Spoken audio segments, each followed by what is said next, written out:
Do you live in a country so cold that there is frost on the walls, the interior walls?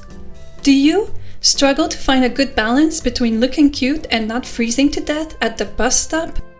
Do you want to wear your favorite winter coat but you have too many of them? Then look no further. At the low cost of having to look at my curvaceous COVID body for 10 minutes, I will teach you all you need to know to stay warm and stylish during the coldest winter months so that you can too achieve the status of layering master. Alright, so the first step in becoming a layering master is to have a good pair of tights. Those are from Amazon. I like them because they're very long. There's no like hanging crotch situation. And I like my tights as thick as I like a man's dick. Moving on, just make sure you have a pair that you're comfortable in. Next, we have a beautiful view of my midriff. Internet, behold, I'm showing some skin.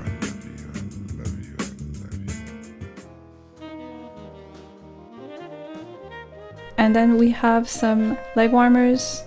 It's really warm. It warms the legs. That's what leg warmers are.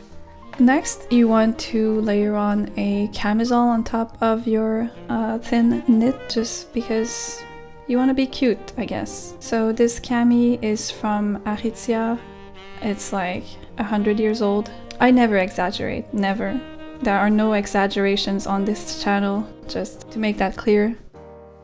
And then you want a nice thick pair of wool socks. You know what doesn't suck? A good pair of wool socks. Dad jokes. Something else you might get on this channel.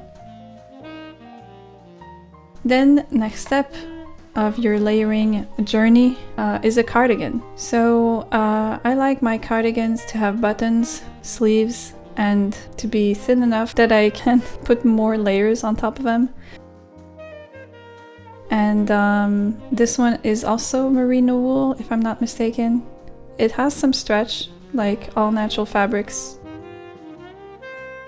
And then joggers or sweatpants. I don't know what's the difference really. If anyone can tell me what's the difference between joggers and sweatpants, I'd be a happy person. I'm already a happy person.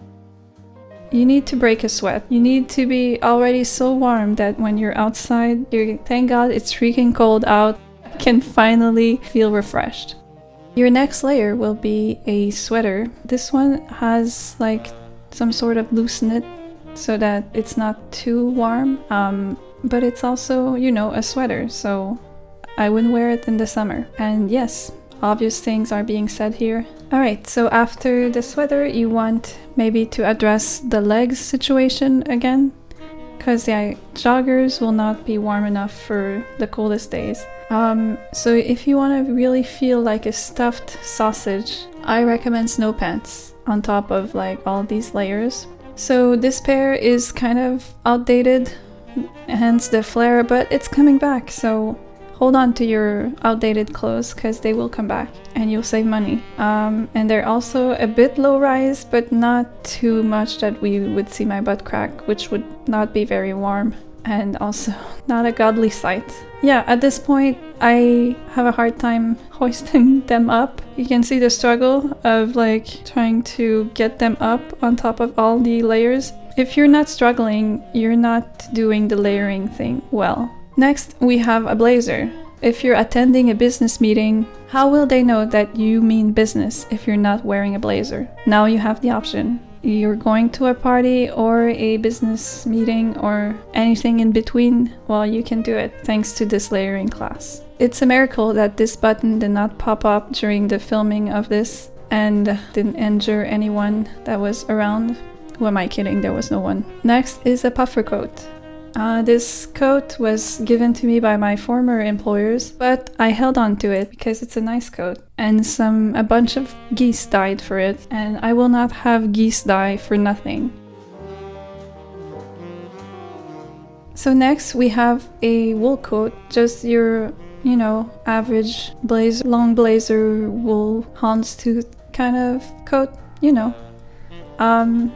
I could barely fit my Michelin arms in it, but I manage to do it. And as long as it works, as long as you manage to do it in the end, you're good. You carry on. That's actually a life lesson for you there. If you barely manage to do it, then you should carry on. And I'm not even thinking about buttoning up, because it's not gonna happen. And then the next is a longer wool coat, a plaid one. I love this. I'm in love with this coat. Bought it on eBay. It was wrong in all the dimensions. It was too big and too small and a lot of things, and then I spent a year tailoring it and now it works. But on top of this, it barely works.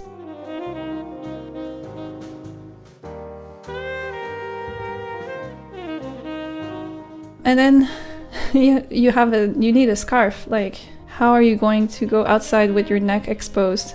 Like some kind of crazy victim in a vampire movie. We don't want that. So cover your neck, people. Here I'm trying to tuck my scarf so that it will stay, around my neck. And the attempt was not very successful.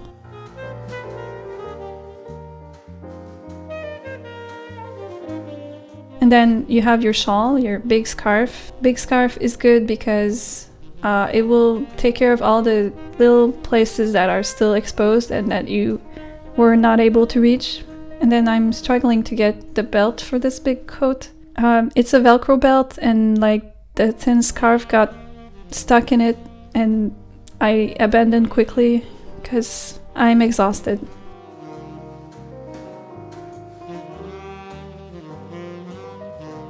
And then we have earmuffs. Oh my god. Can we just address for a moment, my cowlick is so big it deserves an award. And the nominees are Droopy Drawers, Colonel Coward, Pepito, the biggest cat in the whole wide world, Genevieve's cowlick, and Suck Up the Vacuum.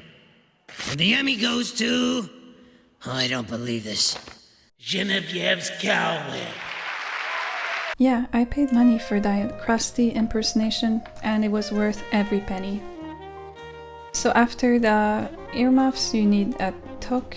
It's spelled toque, but toque. I think toque is the right word. And then after struggling with not knowing how to pronounce toque, you put your winter hat on.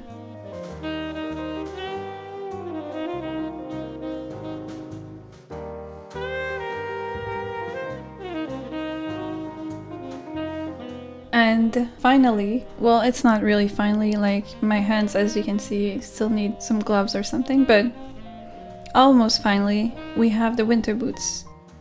I've had these boots for like, I want to say 20 years, but then you'll know that I'm older than 20 and I'm still in denial, so let's not talk about that. Anyways, these boots, they're super warm. As I'm sure you can tell, they look like they were cut off from a Yeti. It's basically Yeti legs, and they've been emptied out. For my warming pleasure, for my warmth, we've sacrificed a Yeti. And I have a hard time putting them on because my legs have gotten so thick with layers that they're very tight. The boots are very tight, and there's not much elastic to them.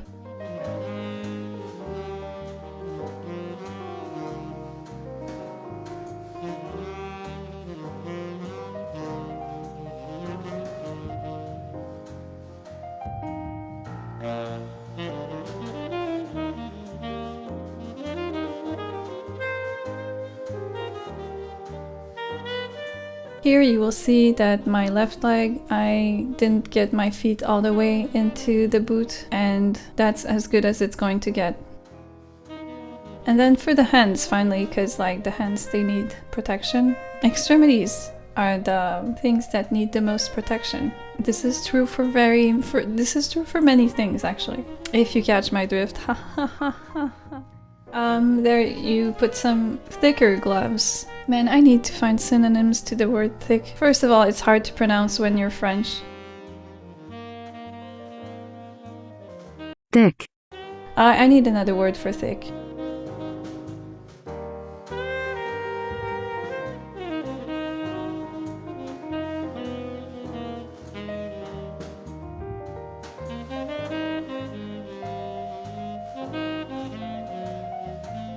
And And finally, the sunglasses, just so that people know you are stylish. If you're thinking you're stylish under 20 layers, then think again. You need at least 21 layers to be stylish. And now for the fashion show.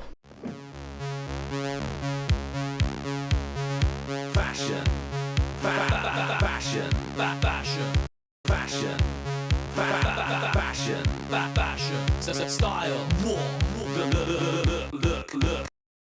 You think you know fashion? Well, fashion's a stranger. You think fashion's your friend, my friend. Fashion is danger. Posing at the bar. Posing sitting down. Posing in the distance. Posing with my arm. Posing with my leg. Posing like a swan. Posing for a portrait. Posing a threat. Hey.